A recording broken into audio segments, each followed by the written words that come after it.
All right, your professor here at the greenhouse again. So you probably have a lot of questions about service learning, about your projects, about how are we going to move this class online. I just want to say, don't worry about it. I also need to figure all this out. Of course, I will be much more lenient with the service learning.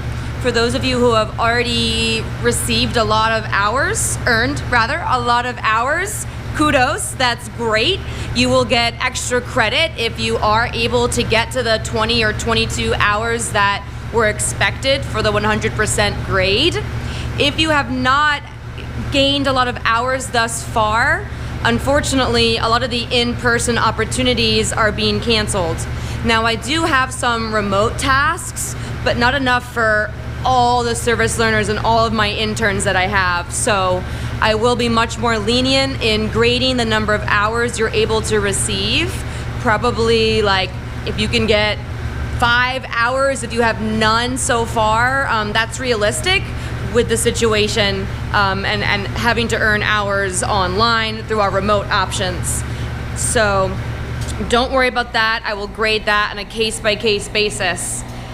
For the projects, that's a huge challenge. I was really hoping to have a hands-on type experiment for each group. For those of you who have already prepared and plan to do surveys, I think that those can still be done. We can distribute those to students online. They can do them online. You can collect your data. For those of you who wanted to do in-person projects, there is a possibility of working in small groups. If you still are comfortable coming to campus, I would still be willing to meet with you as long as you are low risk, right, for COVID-19. If you're living with your elderly parents, or if you've recently been to a high-risk area or country, you might not want to expose others. But me, myself, I've been self-isolating for about a week or so, and I feel pretty healthy. I think I'm pretty low risk. So I would be willing to meet with a few people. We're avoiding large groups, about 10 or more, which would be our typical volunteer shifts in our class, of course. So that's challenging. But if you still want to do a hands-on thing on campus, I would still be willing to entertain that idea.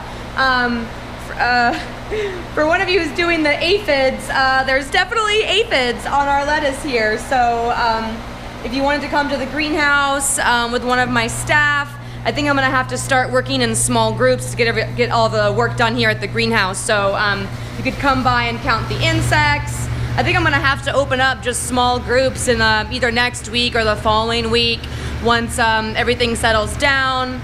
Basically, after 2 weeks, if you do have the virus, you'll start seeing symptoms. So within 2 weeks of self-isolating and social distancing, if you don't have any symptoms, then you're probably safe to work in small groups on campus. So that's what I'm hoping will be the situation for our projects and for at least my staff and my interns here at the Greenhouse and Gardens. I can also forward that to students who want to do projects. If you want to do your project all online, remotely, with surveys, I'm totally in support of that. I think that is a great option. I will continue to be posting videos. Hopefully this will help. And please send me your questions. Hopefully this answered some of the questions. I haven't decided if we should do a synchronous discussion.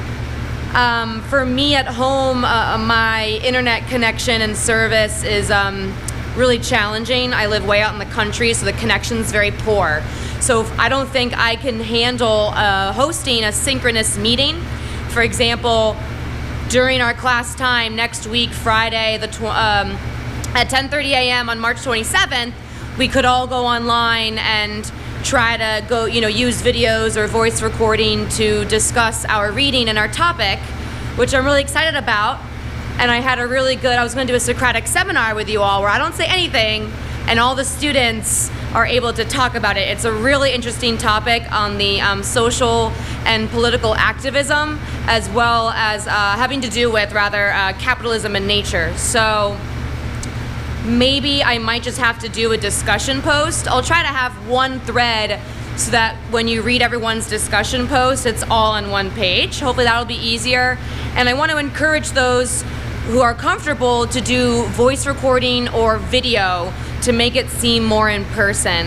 And I might have those due Friday night, so you have all day as if we had a class that day to post the discussion, and then I'll require responses and everything. So I'll be posting the details, of course, once I get that all figured out, but that's just a heads up on where my thoughts are with next class.